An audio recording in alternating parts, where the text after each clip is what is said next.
Hello, everybody, and welcome to not another episode. This is season three. Season 3 already. Three Wow. already of the Gridiron Smackdown, a football podcast with me, Andy Rodriguez, and Jerry Soupy, where we're both hosts of the show, and we are ready to go. Season three is among us. We've already had the Hall of Fame ceremonies this past weekend. The Hall of Fame game was last week, interrupted by rain. Might as well cut it short if it's not going to count anyway. But for you people that are new to our football podcast, we do have our favorite teams. I am a fan of the Houston Texans, and the great Jerry Soupy is a fan of the San Francisco 49ers. But we do we do cover every game throughout the season. We cover every team. We talk about every team Yes. because we are football fans, and there is no team unturned. We cover it all from each game. We talk about each game. We talk about each team. So that is what's different about us. We don't stick to one team or one division. We cover the whole league. And you will see with tonight's episode, we are going to talk about the NFL top 100 players. We're going to talk about five teams each of who should have been ranked up or ranked down. We are also going to talk about the top 10 players, and we're going to go through each division, and we're going to do our early pick predictions of which position each team will be and why, and we'll talk about each star of the teams. And also, Jerry has a new feature this year. Why don't you talk about that, Jerry? Yeah, I'm going to look at some really obscure and obscure records that, have been forgotten or are going to be extremely hard to break. Looked up some good ones, some pretty interesting ones. So Awesome. I'm gonna do like one or two a week, not do a whole bunch, and we'll just talk about it, and I'll see if you can guess them first of all. Okay. And then you fans out there can also join us in um, finding out what other teams, what the answer might be with Jerry. So let's start off with with the top 100 players that the NFL went through, the NFL Network went through, Mhm. and it was voted by players and coaches, and and it's always a fun thing. It's always a fun thing to go through. So what we're gonna do is that Jerry will name off five players that he was surprised was either too high or too low, and then I will do the same, and we'll talk about them and we'll discuss them. So go ahead, Jerry. What are the five players that you think were overrated or underrated? Yeah, my first one is total blasphemy. Look, he's on a rival team of mine in Seattle, but DK Metcalf ranked number 84. Are you kidding me? He's one of the best receivers in the game, man. I mean, definitely a top 30 in my opinion. Maybe they're going by stats last year. I don't know. I thought he had a pretty good season last year. But then I looked at the receivers that were ahead of him. I'm like, seriously? Hmm. That's total error in judgment, I think. It used to be way higher, in my opinion. What do you think? Well, I think about that. Why he was so low was because the passing game was so low, which isn't his fault. You know, Uh, it was there was a lot of inconsistent play from the quarterback position for the Seahawks. Fair So, enough. I still think he's one of the best receivers in the game. but they should have looked more at the player instead of, I'm pretty sure they looked into the player, but they could also look at at the output of the passing game as a whole for the Seahawks. It's a shame they look at that stat in particular because I remember they were playing Arizona a couple years ago. Yeah. Wilson had just thrown an interception to Arizona. I mean, this guy had a fucking clear, like 90-yard return, like nobody was there. Then all of a sudden, DK Metcalf comes running in. You ever see that play and tackling him? It's just like No. the hustle. Hustle plays don't get, as much attention as stats do. You know what I mean? Right. Yeah. Sometimes there's more to a player than I look at my tight end, George Kittle. I mean, you think of tight end, you think of catching passes and stuff like that. Yeah. But he said it himself. He prefers to sit in there and block and get the running game going. And he's probably the best run blocker and tight end in the league, in my opinion. So, Right. It's not necessarily, yards or catches per game. It's what you do to the game to help your team win, and that doesn't get much recognition. I get that. It's not sexy. You know what I mean? So it's a shame actually, because there's a lot of players that know how to play the game right. So anyway, yeah, that's my number one. You want me to name all my 5 first, or Yeah, man, go for it. All right. My number 2 is Patrick Surtain, Denver Broncos, one of the best corners in the game, probably the second best in the game.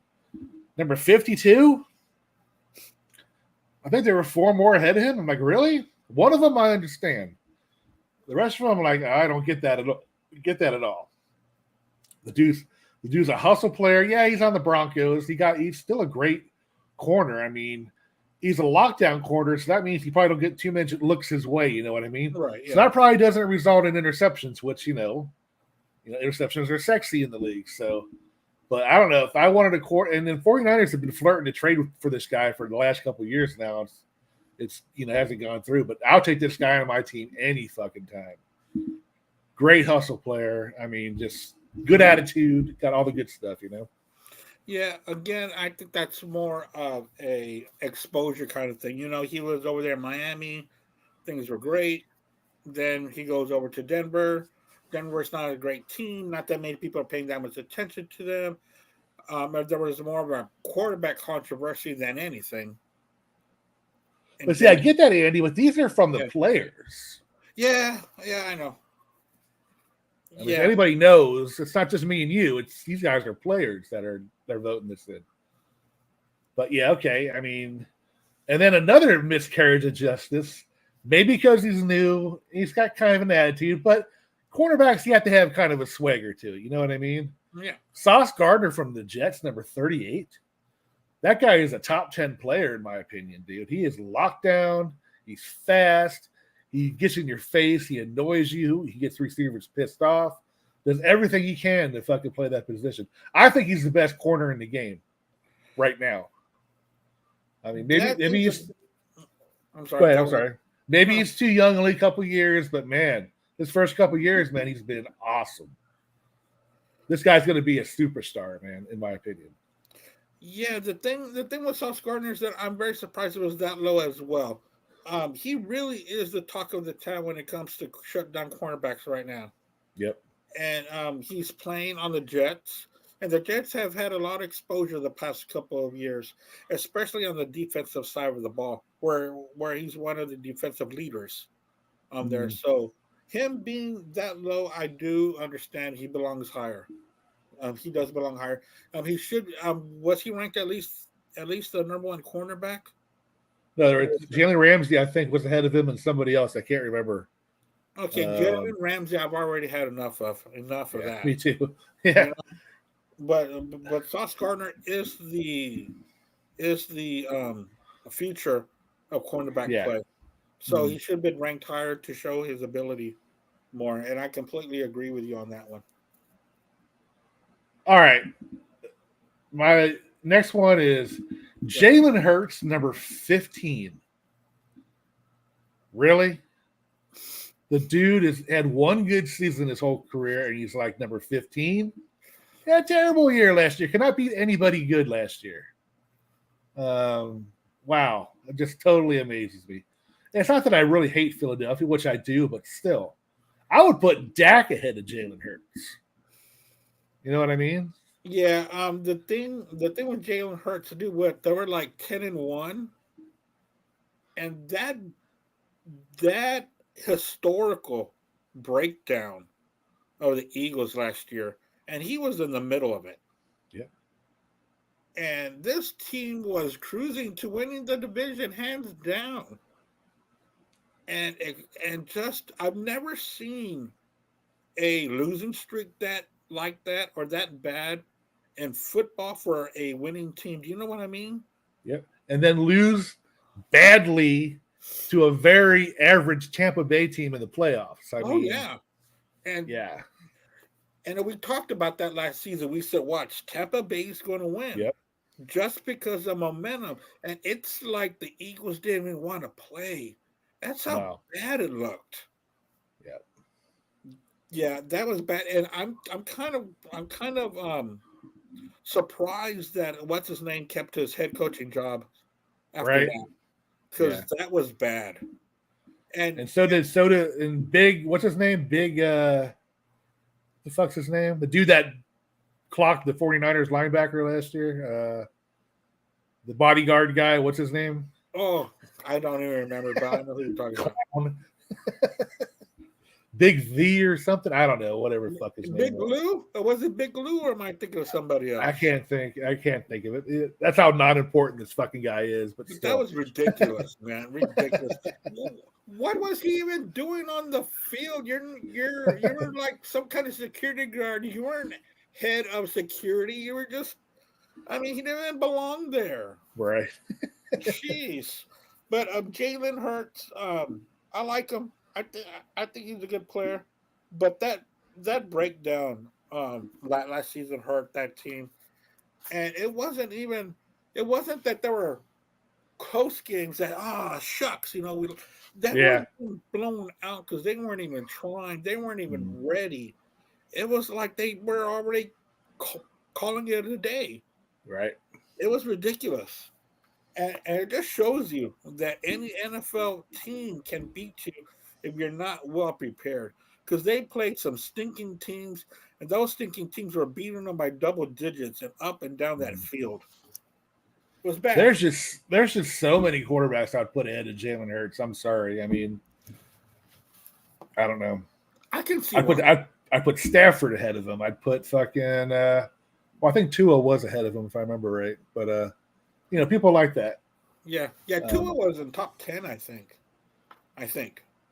but anyway, my number 5 is I'm putting him on there just because I'm glad the players are giving him respect. Is he worthy of the number 28 spot? I don't know. But it's my boy Brock. Number 28. That might be too high for him. I don't know. But the thing I'm happy about it is the players at least are giving this guy some respect. So that I'm happy with. Yeah, with him being 28, I think personally, I think that's too low. The guy's already been to he's already been to 2 NFL championship games, hasn't he? Yep. I mean, that's almost getting the gold twice. And I think he's very underrated. I think he should be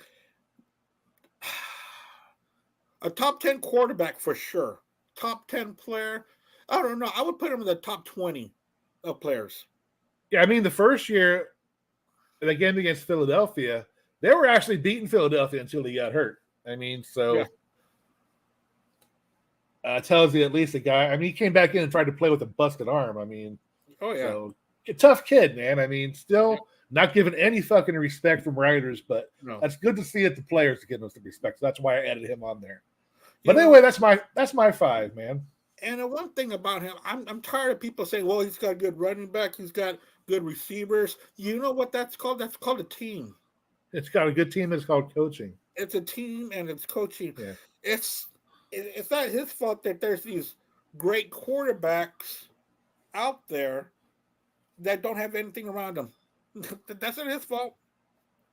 Yeah, I So mean, people don't realize that. Yeah, these people are getting paid millions. These skill players. yeah, But then on the other side of the ball, those guys are actually getting $1 million to defend and beat these people. So, yeah, it's like, yeah, I mean, I don't, every good quarterback has had, with the exception of maybe Brady. I mean, he's had some decent players, but I think that system was so fucking awesome that, I mean, he did have Moss for a year and a couple other, mid-level receivers that he made good with. But he's an exception to the rule. But everybody else has had, good receivers. I mean, yeah.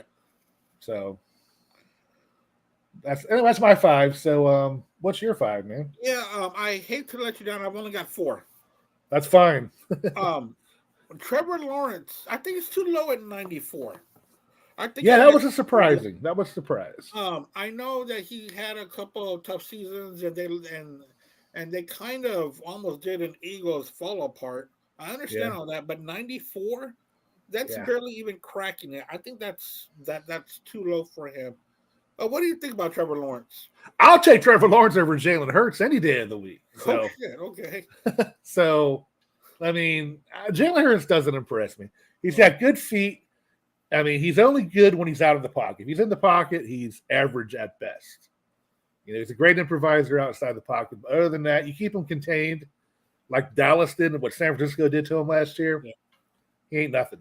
So, yeah, you know what? I've got a great buddy named Jesse Connor that I grew up with, and he's been an Eagles fan almost as long as I've known him. He says Jalen Hurts can't throw a long pass to save his life. Not very good long. He's a runner. He's got legs. I mean, he's a lesser version of fucking Lamar Jackson, in my opinion. So. Oh yeah, I do think he's lesser, but I also heard today that Lamar Jackson came into camp 20 pounds lighter. Wow, he's gonna be faster than what he was. Yeah. The second one I have is Sam Laporta. They got him at number 80. I think that's too low. I know that he was just a rookie last year, but when you find a tight end like this, who combines catching and blocking, and who gave it his all to get back on that field, knowing that the Lions needed him to keep going, and not just to keep going, but to make Detroit Lion history. I think he's too low at number 80. Yeah, I agree. I mean, maybe it's because of his less years in the league, maybe, which could be what Sauce Gardner is, Same thing happened to him as far as ranking. But, yeah, I mean, the only thing I can say about Sam Laporta is he's got a bright future ahead of him on a good young team. So yeah. And I think we're going to do a lot of talking about the Detroit Lions coming up here in pretty soon. Yeah. And speaking of the Lions, also Jared Goff at 48. I think that's too low for Jared Goff. What more does he need to do? He's already gone to the Super Bowl once with the Rams, and then they shipped him out. Okay. Yeah. And then so he goes to Detroit Lions, where this team has been hapless for over 50 years, and he brought life to not just the team but the city and the state. The Detroit fans have been hungry for something like this, and they made it to the NFC Championship. And unfortunately, or fortunately, whichever you want to look at it, Jerry, right? They fell flat on their faces when it was time to close it out. Hey, they played good for 3 quarters. They played great for 3 quarters and just lost it in the fourth. And just started making boneheaded decisions. Yeah. And I'm going to talk about those boneheaded decisions later on in this episode. And the last one that I have is the newest wide receiver to the Houston Texans, Stephon Diggs, coming from Buffalo, traded to the Texans. He's at 56. Oh, wow. That to me is kind of too low in my opinion. I think he's much better than that. He's got a little bit of a tude.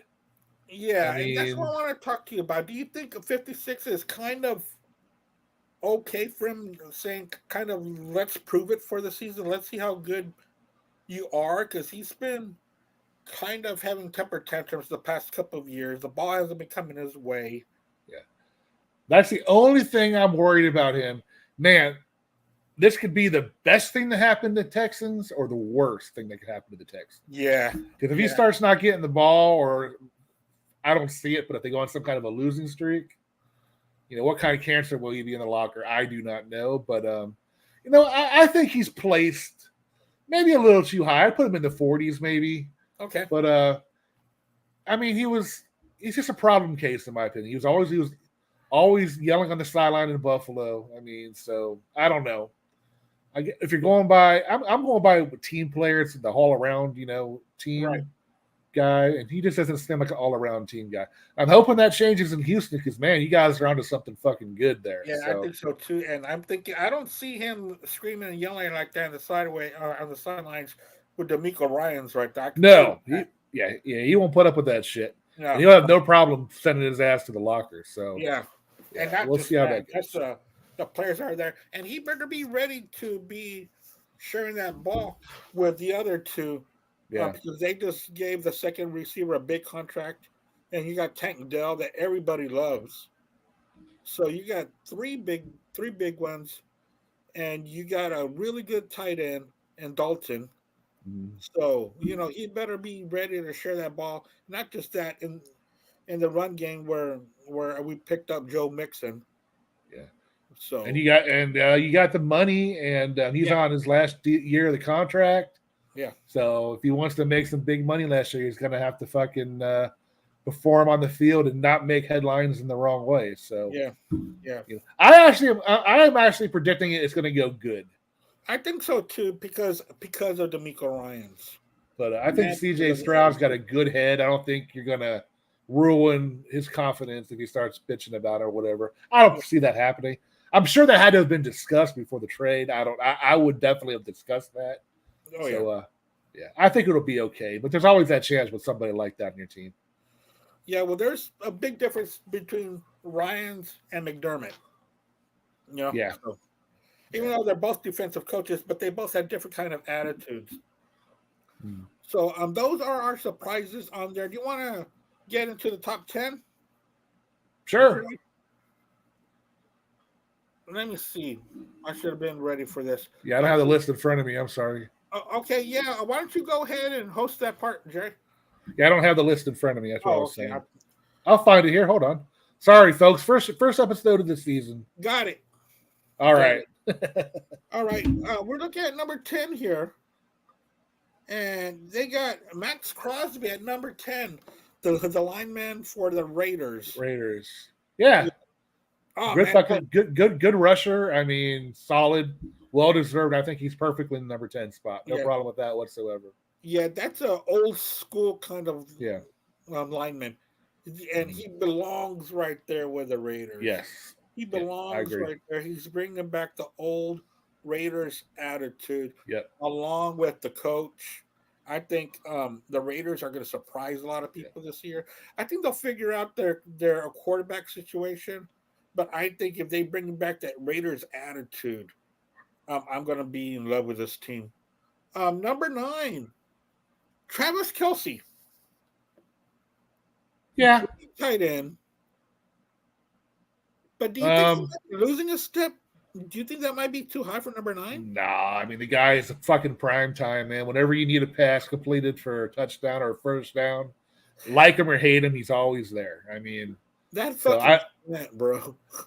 I mean, for that purpose alone, yeah, he does deserve to be there.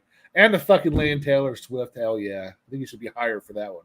Yeah, but that slant, bro. I mean, it's coming. It's 3rd and 8. And you know that Mahomes is going to hit him right there on the. And there's nobody 10 yards and fucking next to him most of the time. And we're screaming at the TV, pick him up, pick him up. And nobody does. It's unbelievable how that happens. The only thing he can't do is run block. Other than that, the guy is, he's money. So, well, I think he's placed perfectly. All right. Number 8, TJ Watt. Fucking one of the best quarterback rushers in the league. Absolutely. Yeah. He can stay healthy, that is. I mean, he's one of the best. So, yeah. I mean, that's like Crosby personifies the Raiders. This guy personifies the Steelers, man. I mean, bringing the old Steelers attitude from the steel curtain. It's just that he's the only steel curtain. He's the only half curtain there.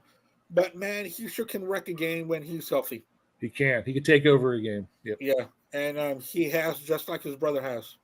Yeah. If it's either wrecking the run game, the passing game, defending the balls, we're running for touchdowns.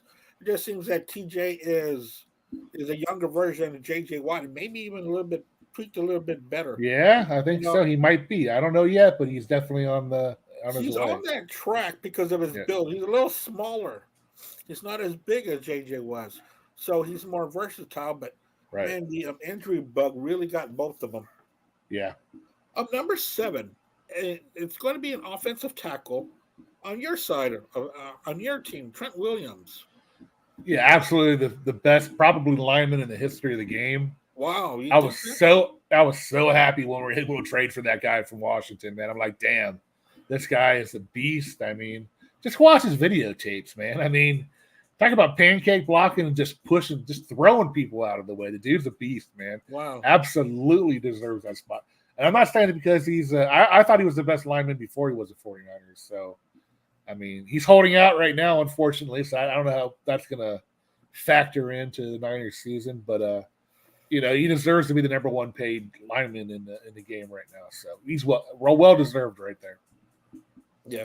You know, with these players and these teams that don't want to pay him, I mean, look what they contribute, because without him there, you're not going to get to run the ball much. Well, you know, you can still run the ball because of who y'all got back there, but it's difficult to run an offense without a great offensive line, especially a big plug like him, which to you said he's one of the greatest tackles of all time. So, if not the best, yes. wow. Number 6, defensive end, Chris Jones from the Chiefs. That's the only surprise. I mean, And number 6. Yeah, I mean, he's a great, defensive lineman. But I'm not saying this because they're on my favorite team. But I would have put Bosa ahead of him. I would put Bosa, and I would put TJ over him. Yeah, I mean, but he's not. With that being said, he's a great player. So, yeah. I mean, he's another guy that actually could take over a game. But I mean, he missed the first 5 or 6 games because of contract problem, didn't he? Yeah. And I'm not sure about that. I think he did. So it's like, really? Should you give him that much credit? I mean, but he performs on the field. So, the only problem I have with that, I think there's a couple defensive tackles and ends that are better than him. So, yeah, I think so too. And defensive end, this one here at number 5, Myles Garrett for the Browns. Absolutely, probably the best defensive end in the game of rushing the quarterback. Okay. Don't have a problem with that whatsoever. Oh, wow, okay. So it just seems like the Browns are always on the losing end of things. Yeah. I mean, the Browns have always had, like Joe Thomas, their lineman they had for like 12 years. One of the best, he's not one of the best in the games. And, Right. Now this guy is, been there for what, at least 7 or 8 years now, right? If not more. Yeah. No, so 7 or 8. But so they do have some lifers, which is a good thing for the team. But I have no problem with his position. So absolutely. Number 4, Patrick Mahomes at number 4. He was number 3 last year. He dipped to number 4. The way that I think about it is that you got to beat him. He's going for a 3-peat. That's crazy. And he's already got 3 rings to his name. And he's not even 30 yet. Like I said, I'll quote one of my favorite wrestlers: to be the man, you got to beat the man. So that's how I feel about Patrick Mahomes. Until somebody beats the guy, wherever he's at, wherever Subway commercial you see him at, deserves to be there. So absolutely, I had no problem with that. So I was surprised. I thought he would be number 1 at the quarterback position. He's going for a 3-peat Super Bowl. How can he not be? I mean, his numbers weren't the greatest of his career last year, but he made the plays when he wanted to. So, but he pushed his team. He put his team on his back and said, "I might not be perfect this year. I might not get the numbers, but damn it, I'm going to try for that championship." And he did. Yep. I believe that Patrick Mahomes is one of those players that leaves his heart on the field. He plays as hard as he can, and he gives it his all. I won't get into the refereeing, but the referee, but go ahead. Go ahead. I should have brought that up. I'm sorry. No, man, that's all right. No problem. I was actually waiting for that to come out. Number 3, up from 32 last year, is at number 3, Christian McCaffrey. You talk about somebody that can take over a game. Yeah. I mean, he was awesome in a shitty team in Carolina, and just Yeah, he was. you put him He in was the you so put him right you put him side. in the you put him in that Kyle Shanahan offense. I'm not surprised where he's at. Definitely, I think he'll be an MVP candidate again this year if he stays healthy. Yeah, and dude, those holes that he was running through with San Fran, Yep. those things were huge. Yep. Dude, it wasn't until a lot of his runs weren't until the first 5 or 10 yards that he was actually touched. Mm. And by then, he was already a freight train by that time. I mean, but there he can receive the ball. Hell, he can even throw the ball. I mean, he can do it all. Not much of a blocker though, but not No, everybody's perfect. But if he runs past you, what's the matter? True. Uh, Stealthily fast. You don't think he's as fast as he seems to be, but he really is. So yeah. But still, it's his toughness that gets him all those extra yards. It's his toughness that gets him, past defensive players. Number two, a quarterback ahead of Lamar. Lamar Jackson ahead of Patrick Mahomes. We were just talking about Lamar Jackson. What do you think about that? Two.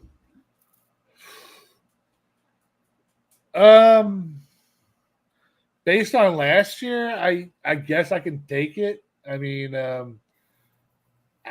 he's not a very good playoff player. I mean, but once we talk about one of the best free agent signings in a little bit, I think they signed somebody that's going to really help them out a lot this year. So I don't have a problem with that. And number two, okay. Number one, I have a problem with. Number one, I've got a huge problem with. I really do. Yeah. Number one player voted in the NFL Top 100 for 2024. The fastest player in the NFL, Tyreek Hill. I mean, you sure just talk a lot of shit though. He's an awesome player. He's a good player. Again, the wide receiver. Yeah, I'm sorry. Go ahead. The wide receiver position is one of those, prima donna positions. You got to have a little attitude, just like cornerback. Yeah. His numbers don't lie, but there's something about the guy. I don't know. I don't think he's a winner. Does that make any sense? He couldn't win in Kansas City. Well, he won 1 year. Yeah. But why did they ship him out if he was such a, great team guy? You know what I mean? Yeah. So I don't get that. I mean, who the hell am I to know what these players think he's the best player in the league? So that's good. But as a fan and watching this guy, yeah, he's great with stats. Yeah, he's great with fantasy. But is he a build your team up kind of guy? Yeah. I don't know. I remember him talking shit about Patrick Mahomes after he went to Seattle. Right. How Tua is a better quarterback. He throws the ball better, a sharper spiral, farther. Yeah, he might throw a better ball, but can Tua put a team on his back and do everything that Patrick does just to win a game? Yep, that remains to be seen. Yeah, that does remain to be seen. The toughness that Patrick Mahomes carries with him, a la Tom Brady, is something that to me might be a little bit of a finesse kind of player. Again, the numbers guy, throwing the ball far. But when it comes to the nitty-gritty football, gridiron, smackdown kind of player, I still haven't seen him rise above that. Right. So we'll see. But those were our top 10 picks. Those were the top 10 picks of the NFL players, 100 players in the NFL for 2024. Now, our predictions, the way each division will end. Let's start off the AFC East. Jerry? All right. I'm going to write these down so that we can compare them at the end of the season. From top to bottom, I've got the Miami Dolphins winning the division. I've got the New York Jets finishing second. And the Bills, I think, are going to take a little bit of a step back this year. They'll finish third. Uh-huh. And the the Patriots will finish last. All right. We're kind of similar. I see the Dolphins winning the division, but not going far from there. They're going to win. They're going to win the division. I got the Bills doing second. I don't think they're going to fall that much, but they did lose a lot of key players, not just Diggs, but they lost some key players in the secondary. And I think they're relying too much on Josh Allen. On Josh Allen, yeah. Yep. I do too. They don't have much of a running game, and they haven't had much of a running game. They've had Josh Allen run and throw. And one day that's going to catch up to you. Yeah, he takes too many unnecessary hits. He needs to learn to slide. And you kept almost the same coaching staff. Yep. So they're going to take a dip. I got the Jets being third. I don't believe in this in this Rodgers stuff. I think his time is over. He left Green Bay kind of a middle of the road quarterback. Again, he was hurt all of last season. I don't see Aaron Rodgers coming back and being this great big quarterback a la a few years ago. We need to remember he's only won one Super Bowl in his career. We talk about it like he's got a whole bunch of freaking rings, and he doesn't. Here's my thing with the Jets. I don't think the Jets need to rely on Aaron Rodgers as much as they did in Green Bay. Because the Jets have one of the best defenses in the league. So all Rodgers needs to do is manage. He needs to become just a game manager now, and I think they're going to be fine. That's how they're going to win. All right, but I'm going to have Jets third and Patriots last because they are rebuilding with a whole lot of unknowns, man. Exactly. I don't know who the quarterback's going to be this year. Yeah, and I haven't seen the Patriots being this unknown in a very long time. Right. So they are really, really starting over. All right, AFC North. What you got in the North, man? Man, this is going to be a tough one here, man. This will be a good division. This is going to be black and blue and bloody, and I can't wait to see it. As always. I think with the addition of Derrick Henry, the Baltimore Ravens are going to be fucking the best, one of the best, probably the best team in the league, in my opinion, possibly. So I'm taking them to go number one. Yeah. And then I am going to pick, Joe Burrow is back, and if he stays healthy, I'll pick them to finish second. Cleveland is Cleveland. Until they do something, I'm not going to be too high on them, even though they got great players and a great team. But until they do something, I cannot. I mean, it's possible that two of these teams can be wild card winners in this division. So that's a very strong possibility. But as far as winning the division, I don't think so. And then number 4, again, Pittsburgh can surprise anybody. It could be Pittsburgh wins the division and Baltimore finishes last with winning records. It's that good of a division. I don't think it'll happen, though, but I have to pick Pittsburgh 4th just because the other 3 teams are, better. But man, what a division that's going to be fun to watch this year. You're going to be surprised what I'm going to say here. Ravens, yes. I see Ravens doing Ravens first. Mm-hmm. I've been toying with the idea of putting Steelers second. Wow. I've been going over and over it in my head. I love Mike Tomlin. I think Mike Tomlin is a great coach. It seems like they're going to get their run game back. They're going to have two starting quarterbacks, and they haven't had a good quarterback in years. And now they get 2 veterans. Well, not since Big Ben. No.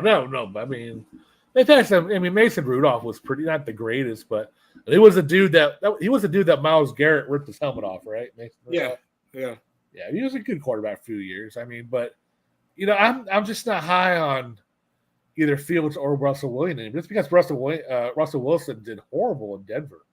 I mean, maybe the system's better in Pittsburgh. I don't know.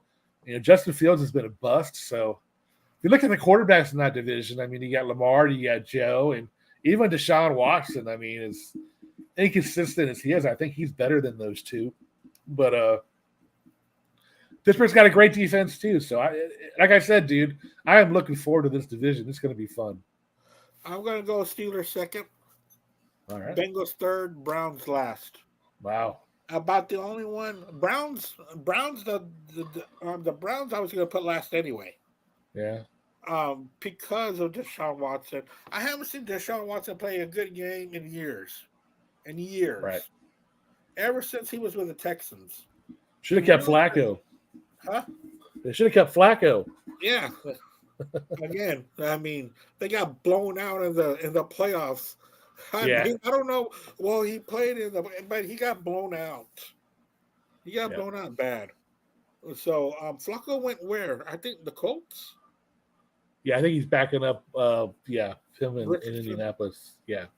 All right. So I'm going to go Ravens, Steelers, Bengals, Browns. That was the hardest division I had to deal with. Yeah, it's a tough one. AFC South. Texans are going to run away with it. Yeah, me too. Wow. I mean, I'm torn. I think Jacksonville and Indianapolis pretty much can have the same record at the end of the year. But if I had to pick second and third, I'd go with I don't know. I gotta go with Jacksonville. So I gotta think Trevor Lawrence is gonna have kind of a rebound year. So I'll take them second. And then I'll go with the Colts third. I mean, they're definitely heading in the right direction, Indianapolis is. But there's still leaps and bounds, I think, not below Houston. And then Tennessee's definitely in rebuild mode. I mean, actually, I wouldn't say rebuild. They got two good receivers in free agency this year. They're only going to go as far as Will Levis takes them. And he's like, it's been very inconsistent so far. Yeah. So I can't pick them anywhere but last in the division, unfortunately, because of that. So, and they replaced Henry with Tony Pollard. Right. That worked really well in Dallas. Yeah. I thought Tony Pollard was a step down, big time, compared to the Derrick Henry. Derrick Henry. I'm going to go Texans, not just because they're my favorite team. I would pick them last if I have to, but I think they're headed in the right direction. I think they got a lot of hype around them, and I think they're going to live up to it. Second, I'm going to have the team that was part of that fight last year. I'm going to put the Colts at second. The Colts and the Texans are already trading barbs. They're already talking smack to each other, and I love it. That's the way football used to be. There were teams that you hated, players that you hated. It wasn't this kumbaya at the game and let me have your jersey even though you beat me. And that's one thing that I liked about Tom Brady too. He lost, he would walk off the field and people, oh man, what a jerk. No, he was pissed off because he lost. Yeah. He's not going to be happy that he lost. He's not going to go congratulate someone to beating me. No. Yeah. He's going to shake the coach's hand and get the hell off that field. Yeah. Brady led the league in broken iPads. Yeah, right. Tom Brady, I was hearing him on the radio say that he was hurt a lot, that he got hit hard a lot, but he would bounce back up. And he said this, and I quote, he said, I did not want the defense to think that I was a pussy. So I'll get hit hard and bounce back up. I didn't want them to know that they hurt me. And not just that, it sets an example for the team. It sets the president. It's like, dude, this dude's getting his ass beat. He's popping right back up. Why can't we do the same, So, I got as a huge Joe Montana fan, I've got no qualms with saying Tom Brady's the best of all time. So I got the Colts. I got Jacksonville at third. That one's tough for me because I do like Trevor Lawrence and I do like their coach. But there's just something about that team where last year they just couldn't bring it together. And I don't see what the changes that they made to bring it together except talk about it. So I put them at third, and the Titans I put at fourth. Are you? Yeah, I think I'm sorry. Go ahead. I think Houston's going to be the first team to clinch next year. I think a playoff spot. I think. Oh wow. Yeah, I think they're going to run away with that division. I do. AFC West, my friend. How do you have that going? You know, my Denver prediction almost came true last year. It was getting like a game. I'm like, yeah. But then part of that season. But I mean, obviously, you got to go with the fucking Chiefs until, like you said, until they're beaten. You got to take them number one. I think the Raiders are going to be much improved again this year. I mean, better than last year, and so I picked them to finish second. I think they're getting back to being Raider ball, which I fucking hate because I hate the Raiders, but that's how they won in the past. Yeah. You know, Jim Harbaugh is a great pro coach. I don't think he has the tools right now to make the Chargers a contender. I just don't believe in Justin Herbert. Never did. Me neither. I mean, maybe he can change. I mean, look what Jim Harbaugh did to Alex Smith in San Francisco. I mean, so who knows? But with that being said, he's on a team with a lot of people that get hurt every year. His receivers are always getting hurt. Joey Bosa is always getting hurt. Khalil Mack's always banged up. So it's like, you know, they get this injury bug every year, it seems like. So I don't have any confidence in them to do much better than they did last year. Denver, I'm sorry. I had faith in you last year, but since you let me down, you're going last. I'm sorry. Yeah, I've got it exactly the same way. Chiefs, Raiders. I thought that we were going to bump heads a little bit there on the Raiders since they really aren't set on their quarterback. They got the second-year kid against Gardner Minshew. But they got a great defense. They got good defense. So, you know. But attitude can take you a long way, man. Yeah. When it comes to football. Attitude and personality can go a long way. I got Chargers and then Denver. Right. Denver just don't have the pieces, and I think their coach, I forgot his name already, thought that he can walk in and do just like he did in New Orleans. Oh, Sean Payton? Yeah, Sean Payton. He should know better than that. He knows that he didn't have Drew Brees. Right. He didn't have that great Saints defense. He didn't have the two-headed running back monster. He didn't have a great tight end like Jimmy Graham. There were so many things that went into those Saints teams. Yeah. So I got them going last. NFC, man. NFC East. How do you? I think there's two teams that are taking a step back, and there's two teams that are going to be taking a step up. With that being said, the two teams that are taking a step down are going to be 1 and 2.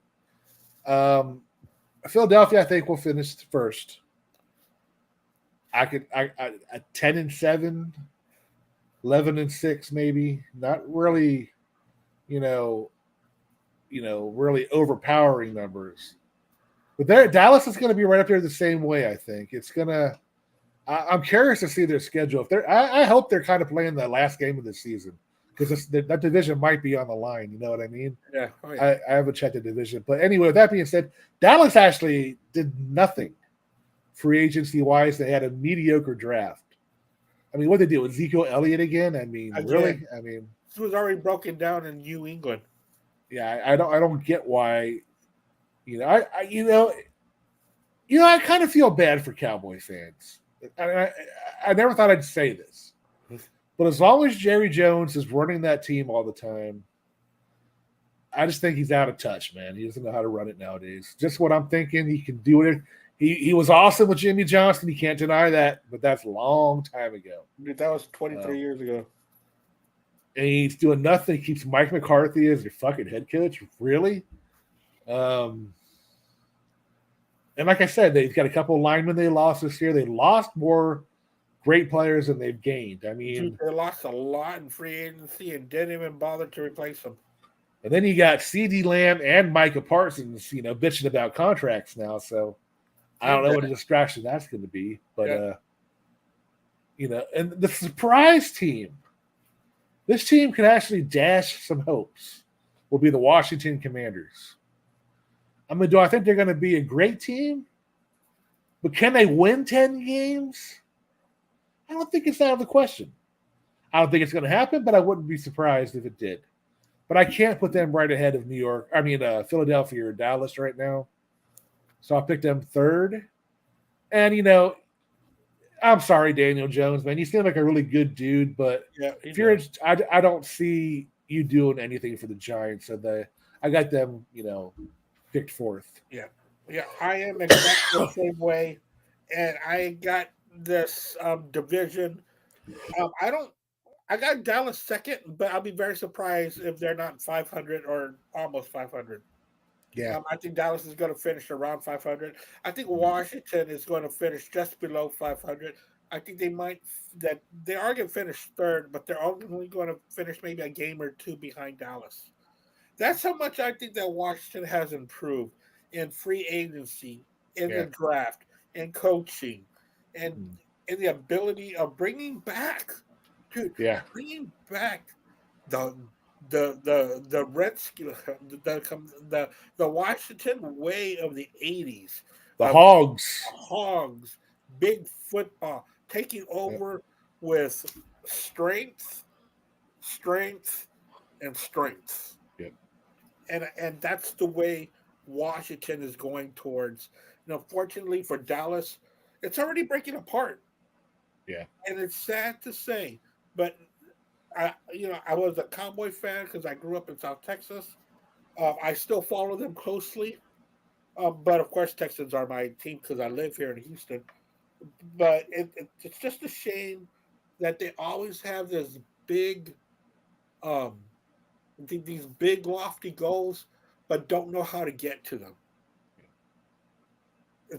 It's a shame that the ownership and the powers that be of that team think that they could just waltz in there and do it again, and it's very annoying.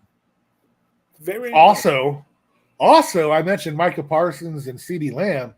What are they going to do about Dak? He's a free agent next year too. So there's no way all three of those guys will be back in Dallas next year. No way. They just can't afford it. They're already in salary cap hell. Yeah, and not just that. Look at what the other players below Dak got just a month ago. Averaging $55 million a year, and they are below Dak Prescott. Yeah. That dude is going to have to get paid more than those four, more than Trevor Lawrence. I get that, but I don't see anybody taking him though.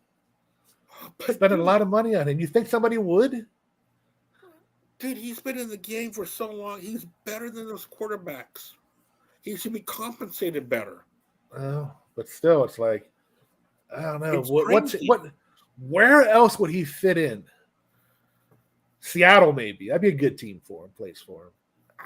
I think he stays with Dallas, and Dallas is going to have to cut Parsons. Yeah. And they're it's possible they won't be able to keep him or Lamb. So, they might just say, "Fuck it, I'm playing this year, and I'm getting the fuck out of here next year." It's tough. It's tough being a player in Dallas, man. The media is always after you. He's going to have to. They are going to have to give Lamb a big ass signing bonus. Big ass signing bonus. They're going to have to go away where it doesn't go towards the cap. And that is going to be so much upfront money. Probably the biggest upfront money that we've ever seen to keep him about the $30 million a year range.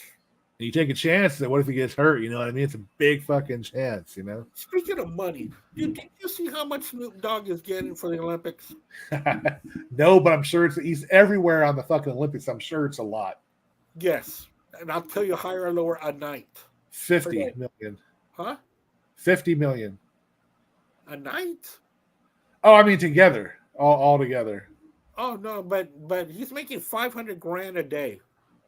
Oh shit! So 2 weeks, 500,000 times 14, 7 million. That's not bad. Yeah, that's not a bad take home. Imagine all the weed he can buy for shizzle. Yeah. So what are you thinking about? Let's break ranks a little bit here. All right. Anything catching your eye about the Olympics this year? No, it's pretty much going the way that I predicted or thought they Yeah. would be. The gymnastics, the swimming. You know, Yeah. just that. I love my country. I always support everything that they do, especially Olympics. I just thought that we'd have a little bit more gold. But Yeah. I thought the opening ceremonies away from the controversy, because I didn't even know what the hell was going on until people were talking about it. But that had to be some of the most boring opening ceremony. Remember the one in Beijing, the opening ceremony of that? Man, Yeah. that shit was fucking awesome, dude. It That thing was was. grand. I mean the the visual effects were amazing. And these dudes were, these men and women were on a boat. Come on, man. And the Chinese, man, everything was brand new and built. Yeah. It was so modern and so rock starish. It was. And yeah, it was pretty bland this year. Yeah. I'm hoping the closing ceremonies are a little bit better. I don't know, but we'll see. Yeah, because dude, compared to China, I wasn't expecting to see that ever again. I know. But something else besides just being on a ferry back and forth. That was boring as hell. Dude, Actually, that was horrible, dude. And there was barely any people there. Did you notice that too? It was like it was raining a lot and stuff. I'd still find a way to be there if I could, just to see it. Yeah, but dude, China had one of the biggest stadiums in the world packed. I know, just packed to the rim with excitement. No, man, Paris really blew chunks on that one. Yeah, because that was just a boring one. I was there waiting for the USA ferry to come through. I was like, God damn, we gotta wait for the U. I know, it's like we're only in the D's. And it was kind of sad too, because there'd be like 150 of one country, and the next country's got like 2 people. You know what I mean? They're sitting there. Yeah. They're kind of sad, actually. But Right. anyway, back to football. I'm sorry. We're going to share your boat with like 4 other countries. Yeah. Dude, Just wear a different color so you can identify it. Yeah. And my friend, I got to talk to my friend Debbie from work. Oh, well, she doesn't work with me anymore, but we're still very close. She was in Paris because her and her family did a little European vacation. So I wanted to talk to her to see what all the preparations were about. Well, she doesn't need to tell me now. There were none. Yeah. I thought they brought baseball back. Or is that going to be Los Angeles next time, maybe? Is it going to be in LA? Yeah, that's the next one, yeah. Okay. I thought they said they brought baseball back. I might have been mistaken, but I know that Houston was in the bidding for it, but we got the World Cup in 2026, which is going to be, I'm not a soccer fan, but when it comes to the World Cup, I do pay attention. That's when I do too, especially the girls. The girls are awesome. Yeah, it's always fun. Yeah. NFC, how does it go? South. Wow. NFC South. I'm going to take Atlanta. I think they improved a lot. I kind of think they did Kirk Cousins a little wrong by drafting Michael Penix. I mean, I don't get that at all. But actually, from hearing what the owner said, maybe it was a good call, because what he said was he doesn't see too many prospects coming out the next couple of years. Yeah. And so he thought he'd get a quarterback now while the getting was good. So I guess I couldn't understand that. But man, if I was Kirk Cousins, I'd kind of scratch my head on that one. But I think he'll bring them over the top in that division, which isn't hard to do. Right. Tampa Bay's lost all kinds of people this year in free agency, but I'll still pick them second, just because I think they got 2 great receivers, and they got their quarterback. Come on, man. Tampa's quarterback. Go for it. What's his name? I can't remember it. I can't either. I keep wanting to say Johnny Manziel, but it's not him. No, it's not Johnny Manziel. It's no. God, I'm getting old. No. Mayfield. Baker Mayfield. Yeah. Baker Mayfield. I still think they're good enough to compete for that division, and it might come down to the last week in that division again between Tampa and Atlanta. But I'll put Atlanta on top, and then the Saints and Panthers. Take your pick. I think the Panthers might be a little bit worse, so I'll pick them fourth and the Saints third. We're almost the same. Yeah. I'm picking Tampa to win this division. Oh, okay. You know why? Why? Because Kirk Cousins always wets the bed. Every freaking time, dude. You're waiting for greatness, and you get someone on the brink of greatness. He's done that everywhere he's gone. And Baker Mayfield, he lays it all out on the line. That dude plays hard. That dude makes great decisions. He led them to that division win. To win in the division. He also led them to that playoff win, and he finally got a big contract instead of being kicked around. I don't understand how this guy got kicked out of Cleveland, should not have. Got It's kicked Cleveland. out of Carolina, should not have. Rams, I understand. But Carolina could be in such a greater shape right now. With it. They lost so many people on defense. They're gonna have to win shootouts, man. I mean, yeah, they got to score 25, 30 points a game to win, I think. So yeah, I believe in him. I didn't know his name a minute ago, but I believe in him. Hey, he's got two great receivers, so Godwin and Evans. So anything can happen. So I'm gonna pick Tampa Falcons. The bottom two, I don't think the Panthers have gotten any better. So I'll leave them at the bottom. And the Saints can do whatever they want right now. Yeah. They can fall away in the bottom of the pack. It doesn't matter to me. Yeah, to me, they can either win the division or be the worst team in the division. You know what I mean? So yeah. Unfortunately, the Saints are going to be one of those teams that I'm just going to be talking about their scores. That's about it. Yeah, the excitement, that Thursday night game against Carolina and the Saints. Oh boy, right. We'll talk about that bad boy. Yeah, but we will. Yep. NFC North, man. This is going to be a great division as well. Not AFC North type, but it's going to be interesting. Yeah, it's going to be more like a West Coast offense type of division. It's going to be a lot of offense, I think. You can't jump off the Lions train because I think it's going to be, their ceiling is still way high, in my opinion. They will be there. They will be one of the last four teams in the NFC. So, yeah, no problem. Green Bay, Jordan Love, the big contract, really? Yeah. Is he that good? We're going to find out. Big contract. If he can win that division somehow, he'd be worth the contract. But I have Green Bay finishing second. And then I got the Bears finishing third. There's a lot of this Caleb Williams hype. The guy he had some good numbers at USC, but he couldn't win big games. Notre Dame blew him out of the water. I mean, so it's like this guy's all hype right now, He's even on people's possible MVP lists. I mean, seriously? Yeah. Seriously. Yeah. I mean, but I had them finishing third. I mean, if he's an improvement over Justin Fields, I think he will be, but man. And they got some decent receivers, and they're going to be interesting to watch, but I don't think they're going to be as good as the Packers or the Lions. And then Minnesota, I think their starting quarterback is Sam Darnold, I think, right now. So not looking too good for Minnesota. I got them finished last. All right. I got Packers winning the division. Wow. Okay.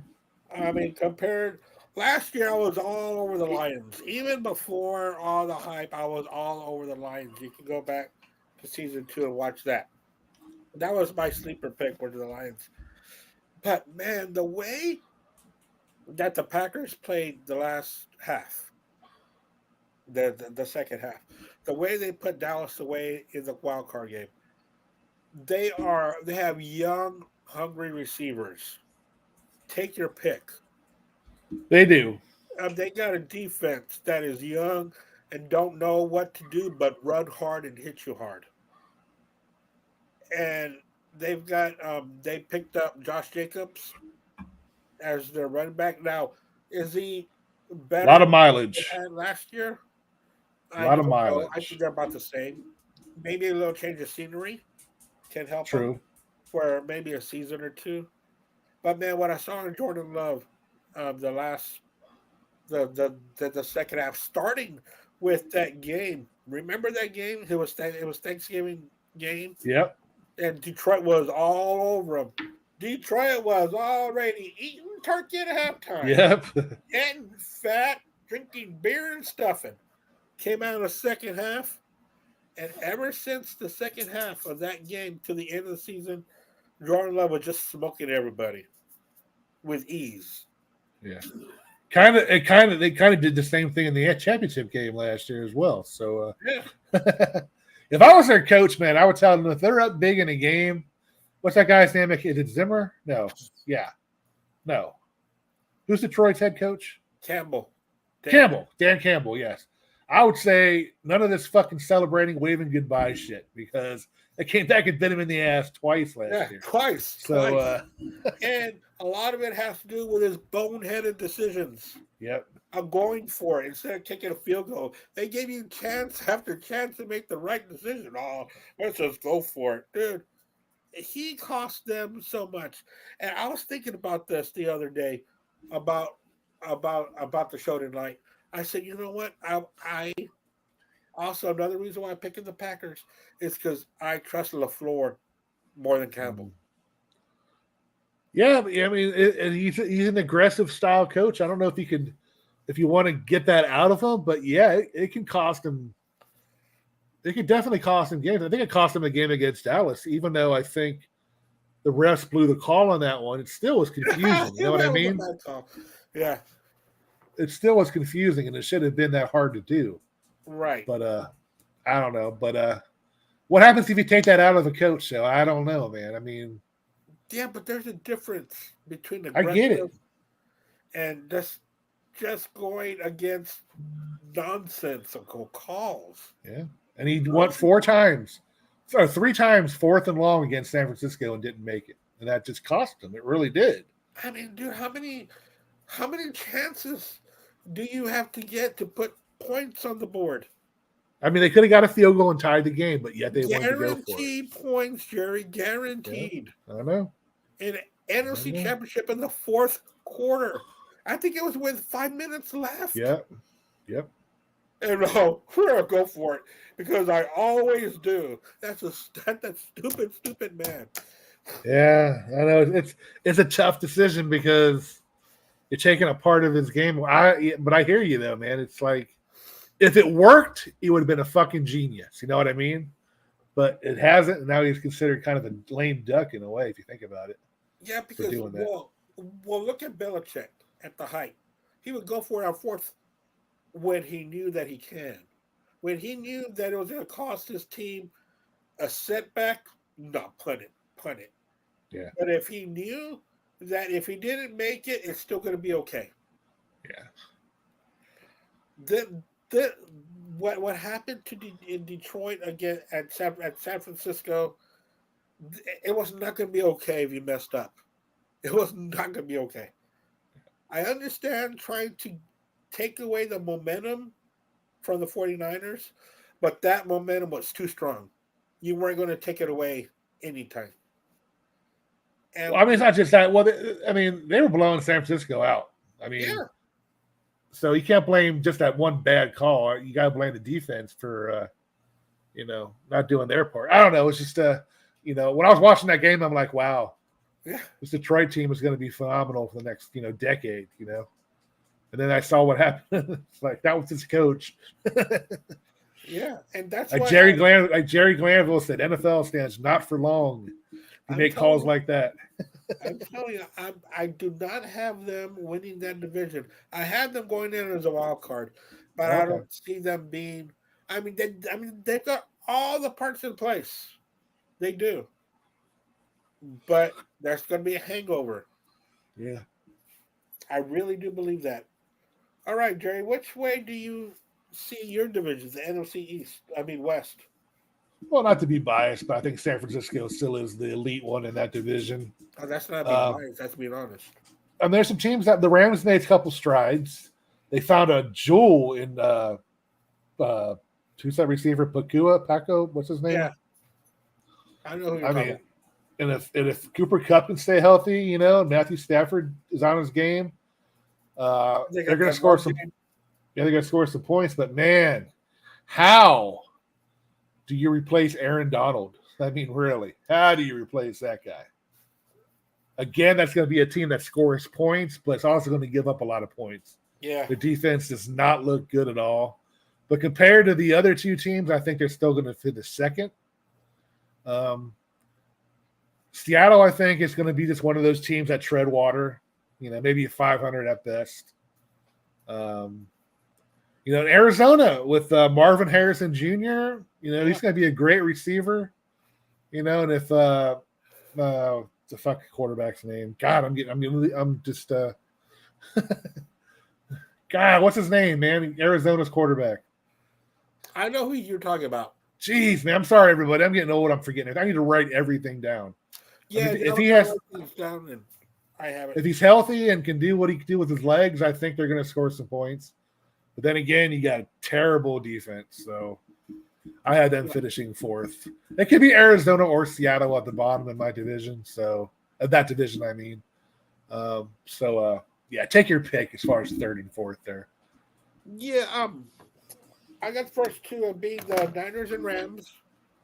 I don't think the Rams are going to be good enough to overtake the 49ers, but I think they're going to be tough for them this year. But still, the 49ers are going to be elite. Do you see Aoki being there throughout the season? I'm sorry, who? No, I think. In fact, I think a trade's going to happen in a couple of days. Okay. I still think they're going to have enough weapons to win that division. All right. I'm really high on this Pearsall guy they drafted this year. I think he's going to be a great addition to the team. So I don't think they're going to. I mean, obviously you want Ayuk. You know what I mean? Right. He's a great receiver, but I think this guy is going to fill in all right. And they're going to get a receiver in trade as well as draft picks. What I think. That's why I was kind of hoping if he goes to Cleveland, Amari Cooper was in the discussion. I'd have been happy with that. Having Amari Cooper on your team. I mean, he's getting old, I get it, but still in San Francisco's, dink and dunk offense, he could probably do really well there. I'd rather have Brandon Ayuk on my team, but he does not seem to want to be there. I mean, well, he wants to get paid. And he's not getting any offer higher than 26 a year, and San Francisco offered him 28. So I get it, though. You live in San Francisco, you're paying a lot of taxes. That's why a lot of people go to like Florida and stuff like that because there's no state tax or anything, which makes sense. But man, I just think he's overvaluing himself right out of discussions about being, wanting to go to a contender. Well, he said he didn't want to go to New England because New England's not having a good team. Yeah. I mean, what do you want, dude? You're going to have to give up one of these things, man. I mean, these teams that are good and ready to compete for a Super Bowl don't have the money that you want, because they're already there, it would be insane if Kansas City was somehow, excuse me, in discussion to get traded for him. But San Francisco will never fucking trade Ayuk to Kansas City. Never in a million years. But I see that. But also, just like you're saying, teams that are contenders, they've already got their money spent. Yep. I mean, the first preseason game is this weekend. Yep. So they're going to see those teams are ready to go. You're going to have to go to a team like Patriots or Denver, or Carolina, or someone, or a team that you're going to be the best player there, bar none. And the highest paid, probably. Yeah, highest paid. So it all depends on what you want. Do you want the money, or do you want to play the sport for what the sport is? That's to be a champion. Yeah. Which one do you want? I myself would rather have Ayuk than Deebo Samuel. That's just me. I think Ayuk's a better route runner. Yeah, I don't think Ayuk wants to be there. Which I don't get it. He's going to get money and a chance to compete for a Super Bowl every year. Yeah, I get both. Supposedly he says he's got no grievances with Shanahan or Lynch. So, what's the problem? Yeah, if you're happy. The only thing I can think of is what I told you about the taxes out in California. I mean, you lose a lot of money. You lose half your salary just about plugging playing out there. So, it's ridiculous. That's like the Beatles and England. Yeah, who's the guy that went to Jacksonville from San Francisco last year? Eric Armstead. He showed his paycheck on some TV show, and it was just ridiculous tax-wise, man. It was. Wow. It was like half his salary was in taxes. But you get a lot of that money back, too, when you file.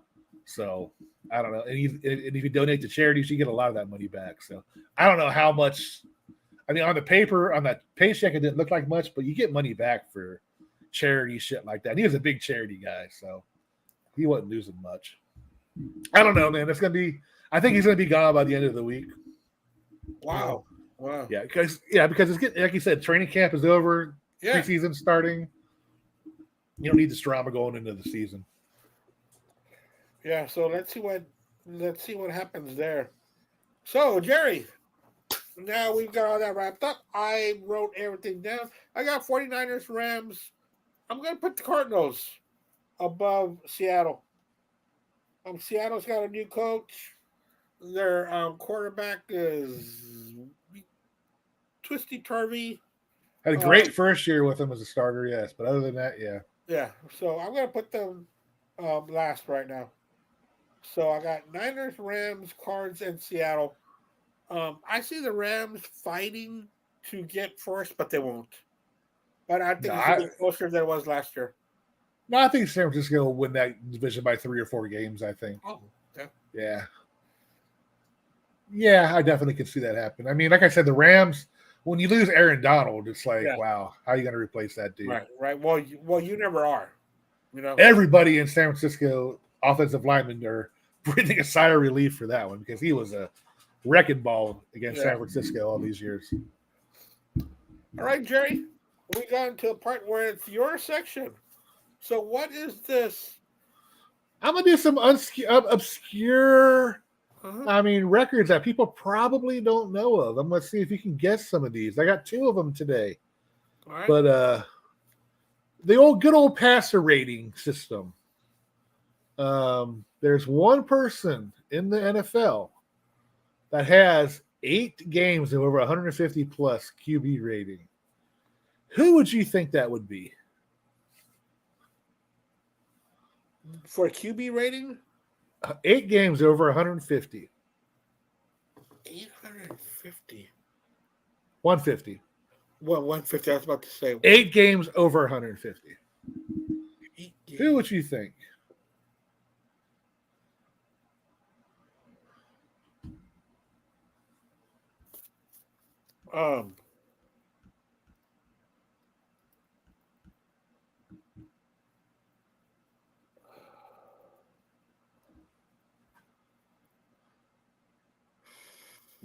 If this is a question, it's going to have to be somebody not what we think the answer is. It might be. 8 games in a row, 150. Which, to let y'all know, that's almost perfect. Perfect is 150. 158, yeah. 158. It's almost a perfect game. 8 perfect games in a row. No, they weren't in a row, just career. Oh, career. Huh. That would be a fucking unbeatable record there. Right. What surprised me, because I think there would be a lot more than this, but I checked into it. First of all, the QB rating started, it's kind of a new stat, isn't it? Yeah, but they always go back. Okay. And add up. This guy probably didn't know it. That's how old it is. Okay, I'm going to give you a hint. Okay. Probably didn't know it. Steve DeBerg. No, the correct answer is Craig Morton from the Denver Broncos. Craig Morton was also quarterback for the Cowboys as well. Yep, he was with the Broncos as well. He had 8 games over 150 within 3 years. Oh, wow. Pretty impressive. Yeah. Yeah. Yeah, So, he yeah. was a big star for the Cowboys. I think he was before Staubach came. Gotcha. Yeah. This is all with Denver, though. So, Oh, wow. Okay. yeah.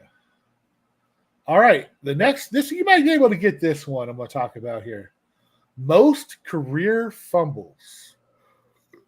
Most career fumbles. And he's a Hall of Famer. I'm going to throw it out there. Because I remember they would talk a lot about his fumbleitis, even though he was a great player. Earl Campbell. Nope. The career fumble of 166 belongs to Brett Favre, Green Bay Packers. Fumbled the ball 166 times. 166 times, dude. That's a lot of turnovers. Yep, that's a lot. That's ridiculous. Hey, dude, they had a TNT special of why he got caught. Yeah, cheating that money. Yeah. Yeah, he was like cashing in. What are they called? It was some kind of charity, I think. I can't remember what it was. Like welfare checks. Welfare checks. That's it. Yeah. Okay. Yeah. So why would he be doing that, dude? I mean, you don't think he's a millionaire, right? Because he fumbled 166 times. That's why. Wow. I'm gonna throw one more at you before. Yeah, I was going to, but this is fun. You wouldn't think of me, Brett Favre, who's the Hall of Famer, right? And you don't think of him as being fumbleitis, but 167 times, and that's not even including his picks. Right. Which he is the all-time leader in that as well. How many Super Bowls did he win? At least 2, right? One. Yeah, he won one with Green Bay. Yeah. Or did he win 2? He beat New England. I know that. Did he win another one after that? They beat the Falcons, too. They're in the same conference. Oh, yeah, you're right.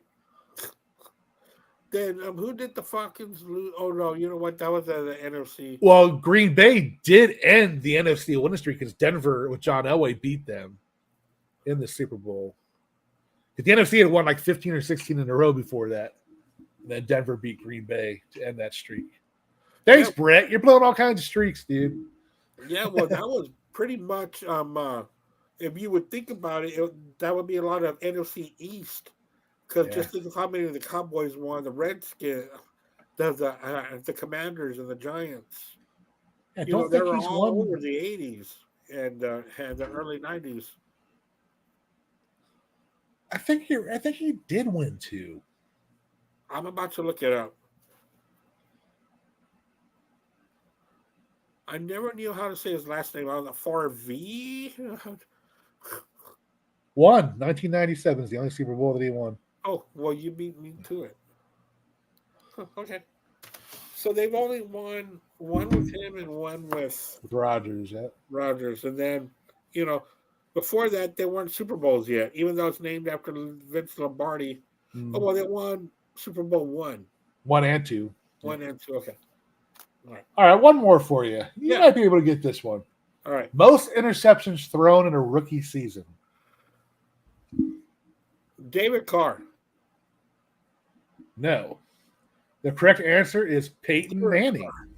Huh? Peyton Manning, 28 in his rookie season. Oh, wow. Peyton Manning. Yep. He was awful his first year. I remember that. It's like, dude, picking this dude over Ryan Leaf? I mean, really? Oh, but Ryan Leaf has really turned his life around. Good for him. Yeah, he was. And he just wasn't ready for the NFL. No, he wasn't ready. I mean, just think, what would you do if you were 22 without a care in the world and millions of dollars in your pocket? Yep. I'll go party. That's what I'm going to tell you. I'll go party my ass off. And you're in San Diego. You're in the Southern California. I mean, come on. A little different in Indianapolis, Indiana. So yeah. But yeah, I thought that was kind of a cool thing. I got a couple more every episode, and that's awesome, man. I really enjoyed that because the answers were people we all know and love. Yep. But we didn't know that they held those kind of records. So futility, yeah, that's awesome. All right, Jerry. This was a fantastic first episode to open up 2024. I believe we should reconvene right before the season starts. Absolutely. That sounds good. I was thinking the same thing. Yeah, right before the season starts. But before that, Jerry and I do a lot more than just this. Yep. Tomorrow I will be on the music podcast that him and Mark share. We're going to be talking about our top 11 MTV videos. Now, Yes, kiddies. They did show videos on that channel a long time ago. yeah, we did. Yeah, it's gonna be looking forward to that. I think it's me, you, Mark, and Travis is gonna be on Sus for. Yeah, it'll be fun. So, thank you so much, Jerry. I think this is another great year. I think we're a great team. I'm so happy that Yes. we do this together. This is one of my favorite podcasts to do. So we will watch preseason. We will watch the cuts, and then we will come back in a few weeks, right before the season starts, with our prediction of who's going to be winning those games, and we'll talk about what was going on in the preseason, and also we will get back to Jerry's ridiculous records. I'm still trying to find a title for it. If you can find one. Yeah. I got obscure and feudal records is how I got. That sounds kind of lame. It sounds great. Lame. I was like, obscured by clouds, obscured, Right. or like, obscured numbers. Yeah, just or records you never. I'm trying to look deep into wow, this is actually a record. I haven't found any of those yet. But I'm still gonna look. So yeah, looking but like Peyton Manning, who would have thought those interceptions as a rookie, or fumbles being Brett Favre? Yeah, and fumbles and interceptions. It's like wow, right? I mean, when you said fumbles, I thought, boom, a running back. That's what I would have thought too. Yeah, interesting. Yeah. All right, Jerry. Thank you everybody for watching. This will be on Facebook, and we are working on a YouTube SmackDown YouTube page. So we'll be working on that. And check out the BS sessions with Mark and Jerry. That is also available here on YouTube. Check that out for great music podcast playlists and counting downs. It's always a good time there. Yeah. They talk about movies and music and a little bit of sports there as well. So take us away, Jerry. Yeah, guys. I hope this is going to be a fun season. I hope it's another good season like last year. Yeah. Also check us out on our other podcast. We do have one with Three Shots Down podcast with Kate Doré. We just got a Skinnerd episode out, which is really good. Come on, guys, go ahead and get to that one. I know I'm kind of lagging behind the promoting thing. I'm going to get better at that. It's a really good episode, I thought. And check out me and Mark and the Mooger Fooger on the Freeform Rock podcast. We just released one on this great band called Gunshine from South Florida, from the Panhandle of Florida. Really good rock band, man. Just like I said on the show, rock is out there. You just have to look for it a little bit nowadays, but it's out there still. But anyway, be good to each other. This is loony season with politics and all that shit going on. Just be good to each other, man. We're all Americans. Whether your view is, man, just respect the other person's opinion. Yeah. But other than that, Andy, man, looking forward to doing the season with you on here, man. Oh yeah, I'm very excited about it. Hey, stay on a little after. I need to tell you something. Okay. All right. Good night, guys. We will talk to y'all later. Later.